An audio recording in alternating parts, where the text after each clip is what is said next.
હવે સુરત શહેરમાં ખાખીની દાદાગીરી, પોલીસ કોન્સ્ટેબલે વેપારીને લાફો માર્યો, સીસીટીવી વાયરલ થયો। ડેપ્યુટી સીએમ હર્ષ સંઘવીના શહેરમાં પોલીસની છબી ખરડાય તેવી એક ઘટના સામે આવી। ઉમરા પોલીસ મથકમાં ફરજ બજાવતા એક કોન્સ્ટેબલે કાયદો હાથમાં લઈને વેપારી સાથે મારપીટ કરી હોવાનો સીસીટીવી વિડીયો કેમેરામાં કેદ થયા પછી શહેરભરમાં વાયરલ થયો। મોડી રાતે દુકાન ખુલ્લી રાખવાની નજીવી બાબતે પોલીસ કર્મીએ જ હિંસક વર્તન કર્યું હોવાની ઘટના સામે આવી છે। લોકોમાં રોષ અને ભયનો માહોલ જોવા મળ્યો। મળતી માહિતી મુજબ ઉમરા પોલીસ સ્ટેશનના એક કોન્સ્ટેબલે રાત્રે પેટ્રોલિંગમાં હતા ત્યારે એક દુકાન ખુલ્લી જોવા મળી। નિયમ મુજબ કાર્યવાહી કરવાને બદલે આ કોન્સ્ટેબલે દુકાનમાં ઘૂસીને સીધો જ વેપારી પર હાથ ઉપાડ્યો અને આ વાયરલ વિડીયોમાં સીસીટીવી ફૂટેજમાં સ્પષ્ટ દેખાય છે કે પોલીસ કોન્સ્ટેબલે દુકાનદારને જોરદાર લાફો ઝીકી દીધો।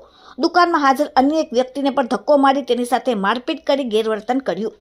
કાયદાનો રક્ષક જ ભક્ષક બની જાય, આ માટે સોશિયલ મીડિયામાં વિડીયો વાયરલ થતાં લોકોમાં રોષ જોવા મળી રહ્યો છે।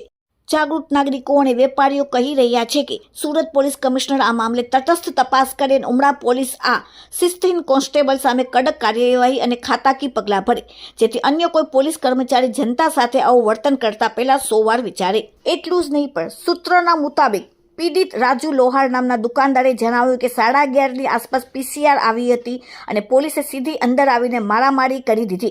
મેં સાહેબને કહ્યું કે સાહેબ આવી રીતે ડાયરેક્ટર મારવાની જરૂર નથી, એટલામાં અમને ખેંચીને લઈ ગયા।